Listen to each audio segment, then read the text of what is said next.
As a young radio DJ back in the 80s, I was beyond thrilled when I landed my first job at a local station. But my excitement quickly turned to dread when I was assigned to the night shift. It wasn't just the strange hours that unnerved me. It was the stories that I heard from my coworkers of a mysterious caller who had been plaguing the station for years. No one knew who the caller was or what they wanted, but their calls were always unsettling. The equipment in the studio would malfunction, they said, and strange whispers could be heard in the background. Some even claimed to have seen the shadowy figures darting around the studio. At first, I dismissed these stories as nothing more than urban legends. But as I settled into my new routine, strange things began to happen. The equipment would malfunction at random intervals, and I could swear I heard a whispering in the background of some of the calls I received. One night, as I was about to take a break, the phone rang. Of course, I answered it, expecting to hear a request for a song or a shout-out. As soon as I said my usual greeting, I heard a faint buzzing on the other end of the line. "Good evening, you're on the air with me. What's your name?" "My name is... I don't have a name," came the reply in a hushed tone. The caller's voice was distorted, almost like it wasn't human. I tried to keep the conversation going, but the caller seemed hesitant to speak. As the night wore on, the caller's voice became more and more distorted. It was like they were speaking in another language.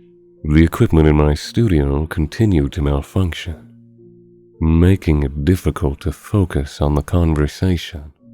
And then, suddenly, the call dropped.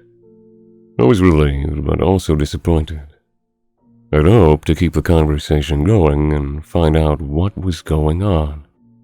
The next night, I returned to the radio station, feeling even more uneasy. The strange call from the night before, it stayed with me, and I couldn't shake off the feeling that something was off. As I settled into my seat, I noticed that the equipment was still malfunctioning.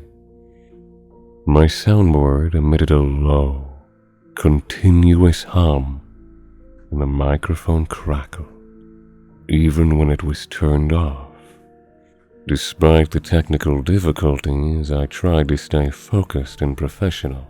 But as the night wore on, I felt increasingly on edge.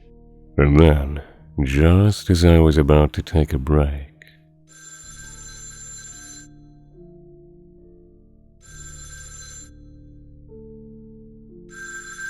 I hesitated before picking up the phone as anyone would.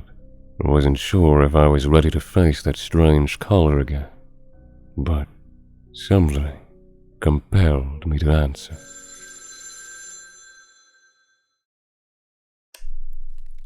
"Good evening.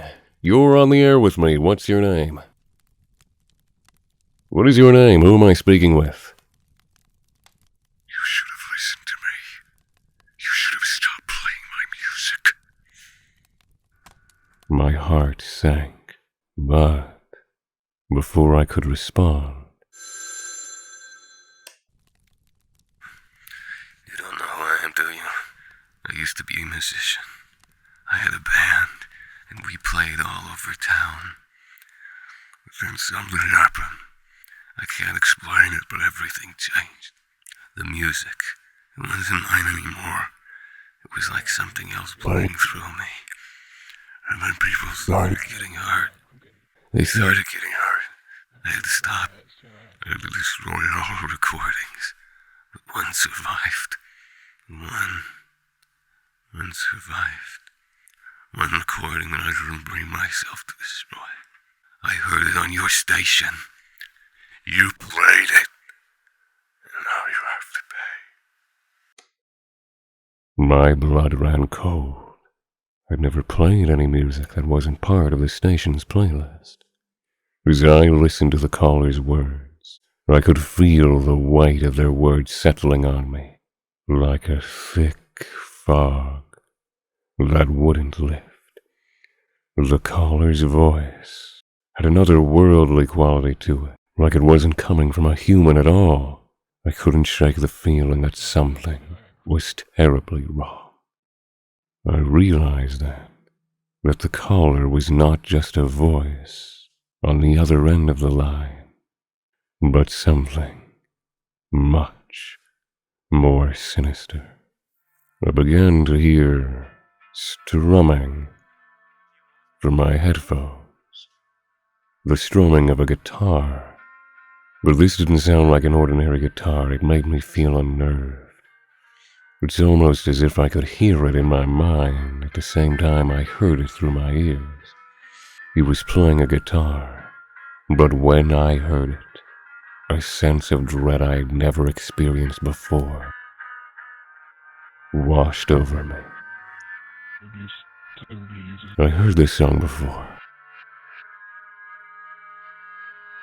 As he played the guitar, the whole room began to spin from my perspective.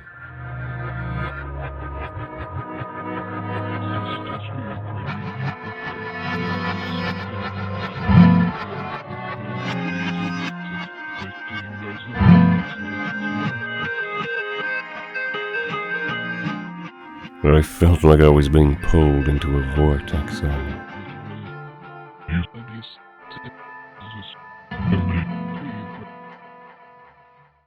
The strumming stopped.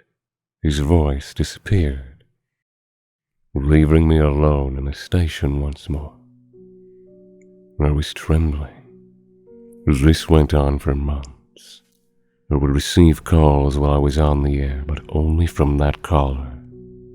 The phone calls would be nothingness, silence. I could hear coughing on the other end, or a garbled voice, or verbalizations that were not human.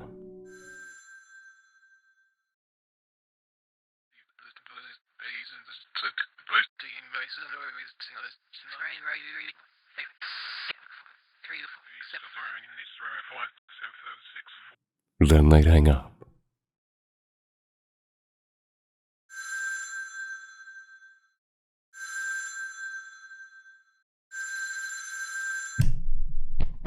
Good evening.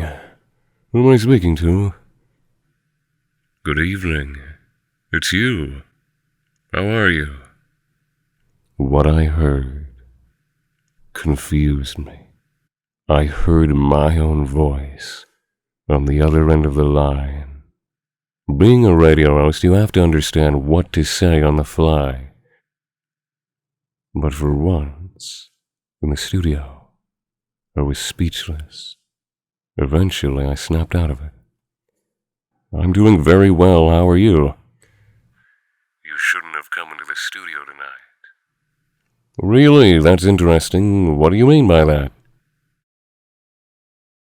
And then? 4MBS341. My own voice started reading numbers. And then? 4MBS. Okay, what do you mean by all this? What are these numbers? And then it hit me. He was reading my car license plate number. The whole world froze. Like the whole environment around me shrank. And me and this phone were the center of everything. Excuse me, is this a prank call? What are you doing? I asked. 4MBS413069. He was reading my social security number. He continued as I tried to cut him off. Excuse me, I know this is a prank call. Could you please stop? 349. Windcrest Avenue. Excuse me, who is this? I hung up the phone, but he was still on the line. I flipped every switch frantically trying to deactivate the phone line, but I could still hear his voice on the other end. Sweat poured down my body. I took my headphones off. I chalk it up to technical difficulties. At least whoever listened to the station that night got some great entertainment. I went to the bathroom, but then, you're gonna die tonight. In my ears, I could hear my own voice telling me things, but it was mixed with the voice of the caller. You shouldn't have killed Miss Solomon. I freaked out and left the station. That night was the weirdest of my life. I don't know who that person was. I don't know if they're still alive or who they are. But in the following weeks, I quit.